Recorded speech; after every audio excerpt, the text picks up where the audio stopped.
सभी को जय माता दी। कैसे हैं आप सभी। तो भैया दूज के सुबह का जो शॉर्ट वीडियो था वो तो मैं आप लोगों के साथ शेयर कर ही चुकी हूँ। तो चलिए उसके बाद का मैं आप लोगों के साथ शेयर कर रही हूँ, देख लेते हैं। तो सबको खाना वगैरह मैं खिला चुकी थी यहाँ पे।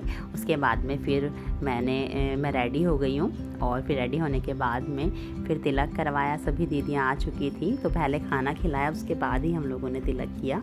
और तिलक करने के क्योंकि बहुत सारे जने इकट्ठे हो जाते हैं तो खाना भी गर्म ही था, तो हमने सोचा पहले खाना खिला देते हैं, उसके बाद आराम से फिर तिलक करेंगे। तो यहाँ सभी ने तिलक किया, मीठा खिलाया। और जब सब जने इकट्ठे होते हैं ना तो बहुत अच्छा लगता है। तो बस अब यहाँ पर कुछ लोग जा भी रहे हैं, कुछ दीदियाँ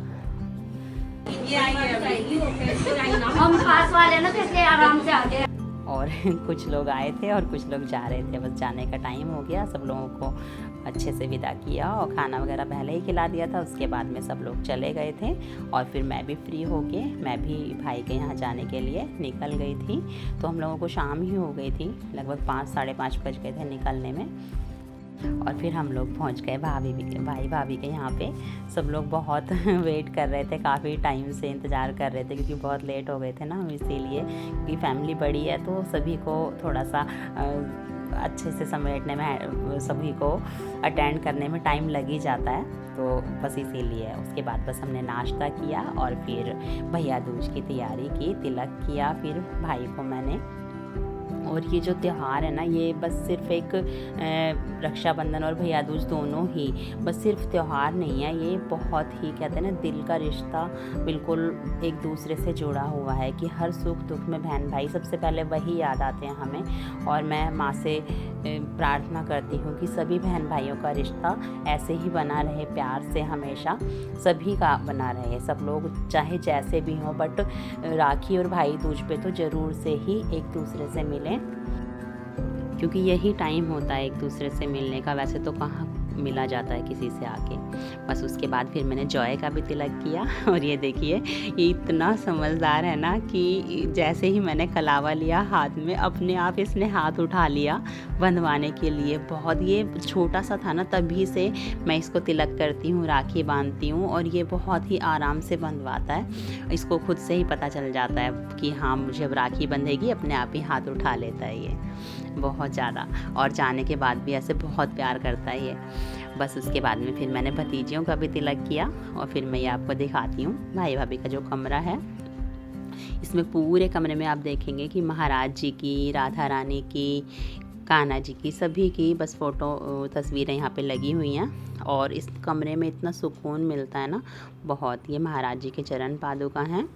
और इस पूरे कमरे को भाभी ने इतना अच्छे से सजाया हुआ है, देखिए बहुत ही सुंदर लगता है। यहाँ जगह जगह राधा राधा लिखा हुआ तो है ही, और कानों में भी गूंजता है, मतलब इतना सुकून मिलता है ना बहुत। ये देखिए श्री जी की सखियाँ हैं ये सारी, ये भी सारा भाभी ने ही सजाया हुआ है, खुद बहुत सुंदर बनाया हुआ है, बहुत अच्छा। और ये पेंटिंग गुड़िया ने बनाई है, मेरी भतीजी ने। देखिए कितनी सुंदर लग रही है। मुझे तो यकीन भी नहीं हो रहा था इसको देख के कि ये गुड़िया ने बनाई है। भाभी ने बताया तब मुझे पता चला कि ये गुड़िया ने बनाई है।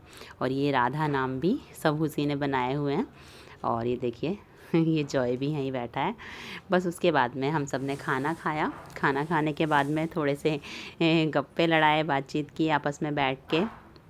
बट वो ये कि समय तो रुकता ही नहीं है, वो चलता रहता है। और फिर हमारे जाने का टाइम हो गया, रात हो गई थी। वही है कि ऐसे टाइम पे बहुत भाग दौड़ हो जाती है तो ज़्यादा देर तो नहीं मिल पाते, पर फिर भी ये था कि अब जाना है घर पे, क्योंकि अगले दिन सभी को ऑफिस जाना है। तो फिर भाई भाभी ने तो बहुत फोर्स किया कि रुक जाओ, बट नहीं, पॉसिबल नहीं था तो हम लोग नहीं रुके, हम लोग वापस आ गए थे। और ये जॉय देखिए हमारे साथ जाने के लिए तैयार।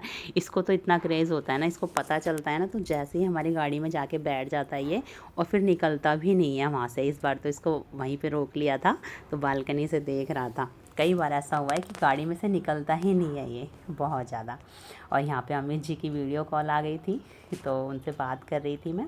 फिर आते हुए बाहर गाड़ी खड़ी थी, भतीजे ने नई गाड़ी ली है, ये फुली ऑटोमेटिक है। तो तो बच्चे कहने लगे कि इसमें थोड़ा सा बैठ के देखो ज़रा, अंदर से चेक करो कैसी है, और बुआ जी बताओ आपको कैसी लगी गाड़ी।